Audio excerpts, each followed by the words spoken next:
Vamos a hablar ahora, no es similar, digamos, tiene la connotación, recordemos el caso de Gabriela Arias Uriburu, sí, que, bueno, se casó con una persona que obviamente se llevó a los chicos. Es decir, en el mundo árabe las cosas son diferentes, ¿no? Pero recordemos que ella luchó mucho por volver a ver a sus hijos y obviamente eso generó un planteo de jurisdicciones. sí, respecto a la patria claro, potestad y las diferencias jurídicas entre los distintos países y demás. Exactamente. Hay un caso nuevo, se trata de Ana Alianelli, quien se casó con un ciudadano estadounidense, Dennis Van, con que tuvieron 2 hijas. El casamiento fue en el 2004. En el 2010 se separaron. Bueno, ella aparentemente tenía la tenencia y ahora hay un revés judicial por lo cual las chicas tendrían que volver a Estados Unidos, a quedarse con su padre. Es una situación que está dando vuelta y lo habrán notado en los medios. Ahora, jurídicamente, ¿es esto posible? Bueno, estamos con un especialista, como es el doctor Gastón Marano, que es especialista en Derecho Internacional Público. Gracias por venir, Gastón, como siempre. Gracias. Bueno, ¿cómo se resuelve este tipo de casos? Bueno, para contestarlo primero... Porque no es lo mismo, sí, no es el mismo caso, digamos que... No, es más parecido al caso Oswald, no sé si lo pueden remontar. Fue el primer caso de trascendencia mediática allá lejos y hace tiempo, en el cual una mamá argentina retuvo en el país a unos chicos de origen canadiense. En ese sentido es semejante, porque lo que estamos hablando acá no sería de una sustracción ilícita, sino de una retención ilícita. Claro. En el sentido de que la madre salió de los Estados Unidos con una autorización judicial por 15 días y decidió incumplirla y permanecer en el país. Entonces, desde lo estrictamente técnico, no estamos frente a una sustracción, la salida ilícita del país, sino una retención ilícita, que se resuelve a través de la aplicación de una convención específica de la cual es signataria tanto Argentina como Estados Unidos. ¿Se trata de estar vencido este permiso? ¿Se trata como un secuestro o no? No. Bueno, la denominación secuestro parental es muy discutida en la doctrina, porque no se admite muchas veces la denominación de secuestro para estos casos. Hay legislaciones penales que sí la admiten, es el caso de la de los Estados Unidos. Pero aquí estamos hablando de la faz civil de la cuestión, que la resuelve la Convención de 1980, que es la llamada Convención de la Haya sobre los aspectos civiles de la sustracción internacional de menores, que regula las situaciones en las cuales los menores son retenidos o sustraídos ilícitamente por sus progenitores o por alguien que tiene derecho a guarda. Eso fue lo que aplicó la Suprema Corte de la provincia después de la decisión del juzgado de Pilar, que fue el que intervino en primera instancia en este caso, para determinar que las chicas, en este caso las nenas, tienen que volver a los Estados Unidos. Ahora, ¿y ha pasado todo este tiempo y cómo es que la justicia hasta ahora no se había pronunciado? Bueno, vos das exactamente en el clavo, Ana, porque esta convención de 1980, pensemos una convención 9 años más vieja que la Convención de los Derechos del Niño, de raigambre constitucional para nosotros, incorporada por el artículo 75, inciso 22, es una convención vieja y tiene explícitamente previsto que estos casos deben resolverse en 6 semanas. El sistema judicial argentino no lo resuelve tradicionalmente en ese tiempo. En mi caso particular, soy letrado patrocinante de una madre que lleva judicializada su causa 5 años, desde la resolución de la Corte Suprema. Entonces, la pregunta que surge es claro que es el interés superior de los menores ser restituidos al lugar del cual fueron sacados cuando esto se hace rápidamente. Pero ¿qué pasa cuando cambió su centro de vida? Claro, porque fueron a la escuela, se institucionalizaron, hicieron amigos, hablan otro idioma. Totalmente, y ahí entra en juego. Nosotros en Argentina tenemos una ley que es la 26.061, que es la de protección integral de los derechos de los menores, niños, niñas y adolescentes, que específicamente dice que entre esos derechos primarios que los menores tienen está la cuestión del respeto por su centro de vida. Entonces, si la Convención de la Haya se aplicara en 6 semanas, como ella misma prevé, nadie discutiría que debe aplicarse sin más. Pero ¿qué pasa cuando estos casos se dilatan 3, 4, 5 años? Muchas veces el foco se pierde. Muchas veces el foco se pone sobre los padres. Bueno, pero la madre actuó mal, violó la ley. Bueno, pero el padre va a sufrir. Lo cierto es que el foco debe estar sobre los menores. No importa si la madre actuó mal, no importa si el padre va a sufrir. Lo que debemos preguntarnos es cuál es el interés superior de estas chicas en este momento determinado.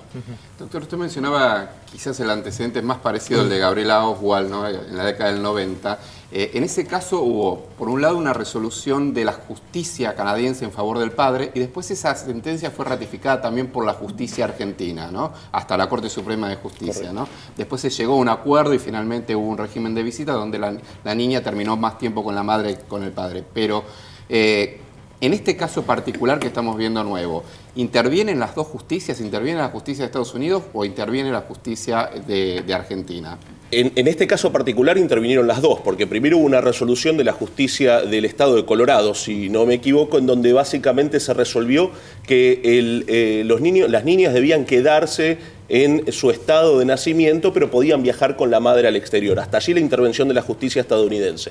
Cuando la madre retiene ilícitamente a los menores aquí, toma intervención la justicia argentina. ¿Cómo lo hace? A través de un sistema, un mecanismo diplomático que es el contacto de la Autoridad Central de los Estados Unidos, que es una oficina que se denomina Children's Issues, con la Autoridad Central Argentina, que es la Dirección de Asuntos Jurídicos de la Cancillería, y le dan intervención a un juzgado, en este caso por competencia territorial fue el de Pilar. Entonces intervienen los dos sistemas judiciales, lo cual complica muchísimo la cuestión. Claro. El tema es si, porque en el caso de Gabriela Oswald fueron coincidentes las posturas de la justicia de uno y otro país. ¿Qué pasaría si la justicia de un país dice una cosa y la justicia de otro país dice otra? En principio y técnicamente hablando no debiera pasar. ¿Por qué? Porque cuando se plantea la aplicación de la convención, lo único que debiera decidir el juez nacional del Estado requerido es la cuestión de la competencia. No debiera expedirse sobre la tenencia. Debiera resolver simplemente: la tenencia debe discutirse en la residencia habitual del menor. A veces eso no pasa. Ocurren estudios socioambientales, estos casos tienen complejidad, la madre en este caso en particular había planteado el estar escapando de una situación de violencia, y eso exacerba la competencia del juez nacional, que tiene que preguntarse si no estamos ante el caso del artículo 13, inciso B de la Convención, que dice que no debe procederse a la restitución cuando hay peligro psíquico o físico para los menores. Eso dilata las cosas, pero terminamos en resoluciones de restitución que parece podrían hacer más daño a los niños que no llevarla adelante, porque se los está extrayendo de su centro de vida. Ahora, jurídicamente es muy complicado, entonces, porque te interviene la justicia americana, la justicia argentina. Se tienen que poner de acuerdo, entiendo yo, ambas justicias. ¿Pero hay alguna que predomina en este caso? No. Para nada. La justicia, la que va a predominar es siempre la territorial. Mientras los menores estén en Argentina, va a ser la de Argentina, y salvo el caso de una homologación de una orden extranjera, no va a haber ningún tipo de injerencia de la orden de un juez extranjero. Y en cuanto estén en territorio estadounidense, va a ser aquella justicia la que predomine. Ahora, lo que pasa es que son muy frecuentes los planteos, como los hace esta madre en particular, que tienen que ver con cuáles son las garantías una vez que pise suelo estadounidense, porque ahí muchas veces las resoluciones de la justicia se tomaron en rebeldía de la persona que estaba en el exterior, sin satisfacer sus garantías, entendiendo las garantías como las entendemos en suelo argentino. Es decir, etcétera, si la madre viaja a Estados Unidos con las hijas, pues las hijas también pueden viajar solas. En este caso pueden ser... Si la madre viaja, puede ser sancionada, puede ser detenida.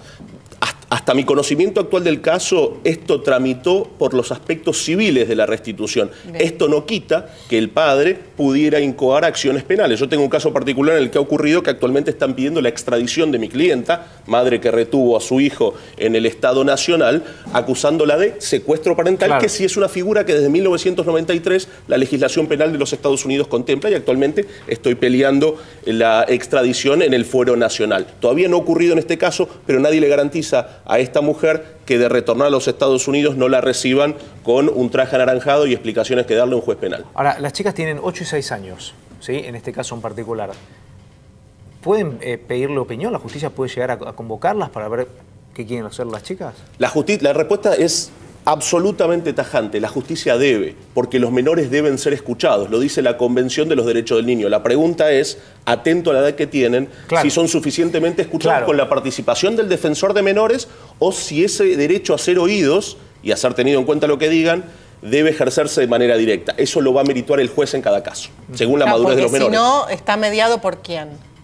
Por un defensor de menores. En el sistema nacional nosotros tenemos una defensa de tipo obligatoria. Cuando interviene un menor en una causa, no puede participar con la representación letrada de los padres. El Estado le asigna un defensor que le es propio. Ese es el defensor de menores. La discusión es, ¿está siendo el chico escuchado simplemente con los escritos que presenta el defensor de menores, o debe ser escuchado frente a un psicólogo, a un psicopedagogo, según las condiciones de madurez y de edad, de manera directa? Esa es una discusión que nuestra Justicia Nacional de Familia responde de maneras muy variadas. Depende mucho del fuero territorial y depende mucho de la edad de los menores. La regla general es que por debajo de los 10, 11 o 12 años, la escucha de los niños se hace a través de interpósita persona, esto es, su defensor de menores. Gracias por ser tan didáctico, Gastón. Por favor, un placer. Gracias por venir, y ahora sí, vamos a hacer una pausa para...